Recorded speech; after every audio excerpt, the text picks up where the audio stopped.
అంటే నేను సీరియల్లో ఫస్ట్ నుంచి కూడా అమ్మ ఒక చరిత్ర ఏంటంటే, నేను if you remember Buchibabu serial first serial తీసిన ఒట్టి టైటిల్ సాంగ్ మాత్రమే అందరు రికార్డ్ చేసేవారు. నేను సినిమాలో లాగా సందర్భోచితంగా 5-6 పాటలు పెట్టేవాడిని. 13 ఎపిసోడ్లోనే 5 పాటలు పెట్టాను. అలా ఇప్పటిదాకా ఒక 100 పాటలు నేను ఇండిపెండెంట్ మ్యూజిక్ మేము చేసుకున్నాను అనమాట. సో ఈ పెళ్లి పందిరి సీరియల్లో కూడా అదే 5 సాంగ్స్ ఉన్నాయి. 3 సిరివెన్నెల గారు రాశారు, 2 సామవేద షణ్ముఖ శర్మ గారు రాశారు. ఈ 5టిని మన సంగీతం గారు కంపోజ్ చేశారు, మొత్తం మ్యూజిక్ చేశారన్నమాట.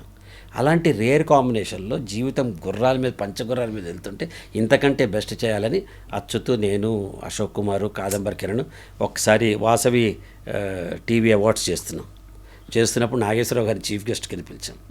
నాగేశ్వరరావు గారు స్టేజ్ మీద మారుతున్న కాలంతో నేను I want to be part of the technology, నేను అమెరికాలో వెళ్ళినప్పటి నుంచి అనుకుంటున్నా ఒక్క టీవీ సీరియల్లో యాక్ట్ చేయాలని నాకు ఉంది అని అన్నారు.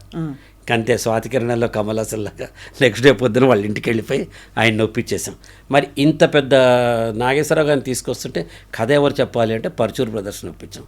కెమెరా ఎవరు చేయాలంటే దివాకర్ ఎస్ గోపాల్ రెడ్డి గారి దగ్గర, ఎస్ గోపాల్ రెడ్డి గారు దివాకర్ నొప్పించాం. మ్యూజిక్ ఎవరు చేయాలంటే వందే మాతరం శ్రీనివాస్, జాలాది గారితో పాటలు, ఎవరెవరు స్టార్ కాస్ట్ అంటే నేను, అశోక్ కుమారు, అచ్యుతు, కిరణ్, సుమ, ఇండస్ట్రీలో ఉన్న ప్రతి దిగ్గజం ఒక 3 రోజులకు ఒక్కొక్క ఎపిసోడ్ తీసేవాళ్ళం.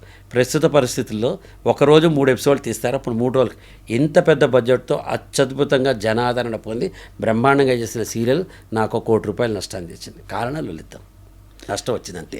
అంటే నష్టాలంటే మీరు ఎక్స్పెండిచర్ పెరిగిపోవడం వల్ల. ఇప్పుడు ఒక టెలివిజన్ ఇండస్ట్రీ ఒక బెలూన్ అమ్మా, నీకు పెద్ద బెలూన్ రావచ్చు, నాకు చిన్న బెలూన్ రావచ్చు.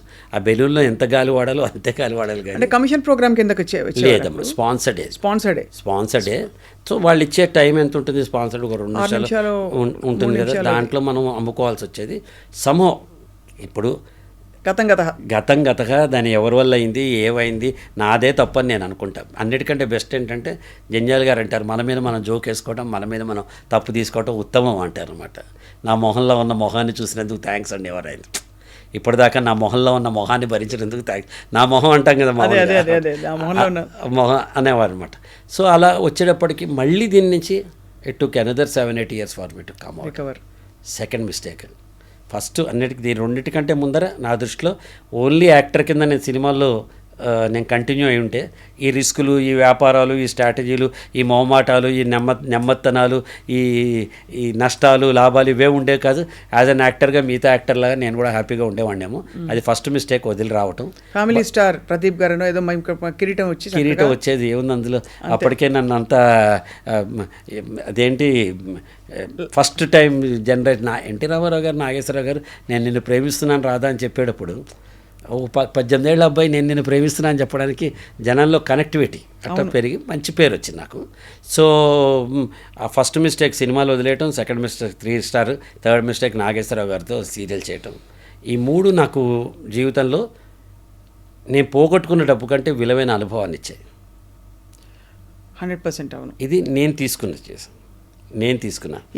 ఇవి మీకు సిచ్యువేషన్స్, పరిస్థితులు. కానీ చిన్న విషయాలలో మన మీద ఉండే ఎక్స్పెక్టేషన్స్ వల్ల, వేరే వాళ్ళకి మన మీద ఉండే ఎక్స్పెక్టేషన్స్ వల్ల మనం అందుకోలేక స్ట్రెస్ పడుతూ కొంచెం నెగిటివిటీలోకి వెళ్ళడం, న్యూనతకి గురవ్వడం, ఇవన్నీ అందరికీ జరుగుతాయి. అది మీలో లేకపోవడం అన్నది అది ఒక వరంగానా, లేకపోతే మీరు ఉన్నా కూడా దాన్ని సమాధానపరుచుకుని బయటకు వచ్చారు? అటువంటి సిచ్యువేషన్ నాకు 2 రీజన్స్ అమ్మా. ఒకటి రాక్ సాలిడ్గా నుంచున్న నా భార్య, తన గురించి చెప్పాలి. ఏ కష్టం వచ్చినా, నాకు ఎంత పెద్ద ప్రాబ్లం వచ్చినా, it's okay, I'm there with you, మీకేంటండి, nothing, this cloud will also pass by అని 24/7 నాకు ధైర్యం చెప్పే Saraswati. This is my first asset. Number 2, నేను 85 నుంచి ఒక ఆర్గనైజేషన్ 84లో జూనియర్ ఛాంబర్ ఇంటర్నేషనల్ ఒక ఆర్గనైజేషన్లో చేరాను. అది సెల్ఫ్ లెర్నింగ్ ఆర్గనైజేషన్. ఆ ఆర్గనైజేషన్లోనే నేను ట్రైనర్ అయ్యాను. నన్ను నేను మోల్డ్ చేసుకున్నాను. ఒక్కసారి నేను పర్సనాలిటీ డెవలప్మెంట్, వ్యక్తిత్వ వికాస నిపుణులు అని పెద్ద బ్యాడ్జ్ ఇస్తారు కదా, అది నేర్చుకున్నప్పుడు నాకు ఏమైందంటే తెలుసుకోవటం మొదలెట్టాను, పరిశోధించడం మొదలెట్టాను. నేను 2 గంటలు మాట్లాడేయాలంటే 4 గంటల ఇన్పుట్ నాలో ఉండాలి. ఆ ఇన్పుట్ ఇన్సైట్ కింద మార్చి అవతల వాడికి ఇవ్వగలగాలి. అది మెయిన్ ఇన్పుట్ ఇన్సైట్ కింద మారాలి, లేకపోతే హాఫ్ బేక్డ్ అయిపోతుంది కదా. వెరీ కీవర్డ్స్ అమ్మా. ఇన్పుట్ ఉంటుంది, అందరికీ నాలెడ్జ్ ఉంటుంది, నాలెడ్జ్ని విజ్డమ్ చేయాలి కదా. కరెక్ట్. అండ్ ప్రాక్టికలీ అప్లికబుల్ చేయాలి, రియల్ లైఫ్ ఎక్స్పీరియన్స్తో చెప్పాలి, మీకు అర్థమైనట్టుగా చెప్పాలి. ఇట్లా వీటన్నిటిలో చెప్పడంలో నేను పరిశోధిస్తున్నప్పుడు నాకు వచ్చేది. రెండోది, పెద్ద ఓటములతో తర్వాత పెద్ద విజయాలు రావమ్మా. సినిమాల్లో చూపిస్తారు అంతే, అది నీ జీవితంలో కాదు. You have to rebuild your life brick by brick. మళ్ళీ ఒక్కొక్క ఇటుగా కట్టుకుని గోడ కట్టుకోవాల్సిందే అది. ఆ కట్టుకున్నప్పుడు మీకు విజయాలు ఉండవు, అందరు నవ్వుతూ ఉంటారు. వీడికి ఏంటి నెత్తికి పొగరెక్కిందా, నాగేశ్వరరావు గారితో సీరియల్ ఎందుకని అనేవాడు ఒకడు ఉంటాడు, స్టూడియో ఎందుకు కొన్నావు అనేవాడు ఉంటాడు. నేను అప్పుడే చెప్పా వీడు సినిమాల్లో ఉంటే బాగుండేది, సీఏ చదువుకున్నా బాగుండేది, ఉద్యోగం చేస్తున్నా బాగుండేది. 100 మంది 100 కామెంట్లు చేస్తాం, మన చుట్టూ ఇట్లా వస్తూ ఉంటాయి. వీటన్నిటిని తట్టుకుంటూ మనం మన జీవితాన్ని ముందు తీసుకెళ్ళాలి. అది మెయిన్. దట్ అలాంటప్పుడు నాకు ఈ పర్సనాలిటీ డెవలప్మెంట్ నాలో నేను చేసుకున్నది.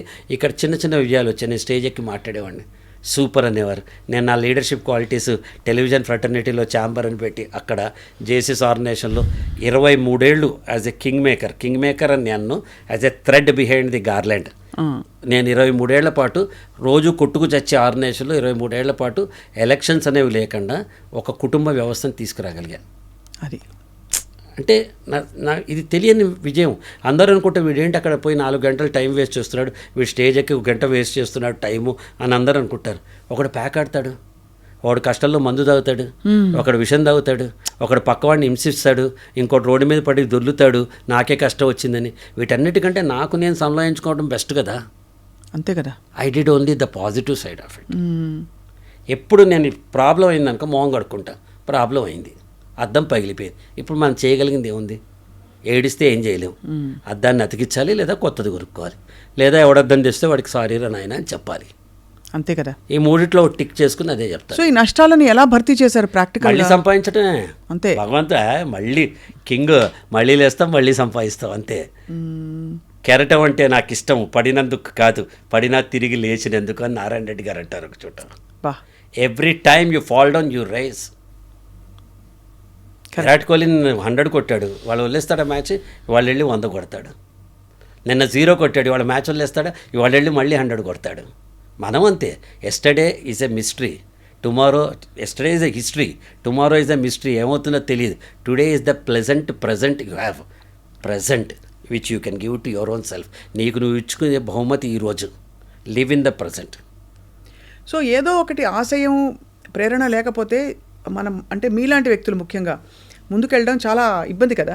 మీ ఆశయం, ప్రేరణ ఎక్కడొస్తుంది? You wake up in the morning, what you wake up to every day? I wake up for myself. I wake up for my well-being. I wake up for my life. I wake up for my delight. అలా అని but you don't have the desire to ఉద్ధరించాలి, ఇంకేదో చేయాలని లేదమ్మా. ఇప్పుడు కూడా చెప్తాను నేను. మనం ఇంతసేపు మాట్లాడాం, ఇంటికి వెళ్ళగానే మా ఆవిడ అడుగుతుంది ఎట్లా అయిందండి ఇంటర్వ్యూ అని అడుగుతుంది, మీ టాక్ ఎలా అయింది అని అడుగుతుంది. బాగైంది సరస్ అంట. మీకేంటండి అని తను అంటుంది. అది కదా కావాలి నాకు, అది కదమ్మా కావాలి. మన మనసుకి తృప్తి కలిగించే పని మనం చేస్తే అంతకంటే ఏం లేదు.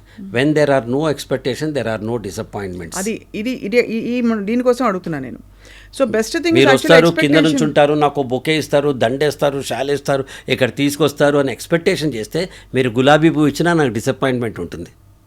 అసలు మీరు రానక్కల్లా లొకేషన్ పంపించండి, నేనే వస్తా, ఏ ఫ్లోరో చెప్పండి, పైకి వస్తా, కూర్చుంటా, ఇవాళ కాకపోతే రేపు ఎప్పుడోప్పుడు చెప్పండి అని నన్ను నేను టైలర్ మేడ్ చేసుకున్నాను అనుకోండి సిచ్యువేషన్కి. మీరు నాకు చిన్న చిరునవ్వు ఇచ్చినా అది నాకు గిఫ్ట్ అవుతుంది.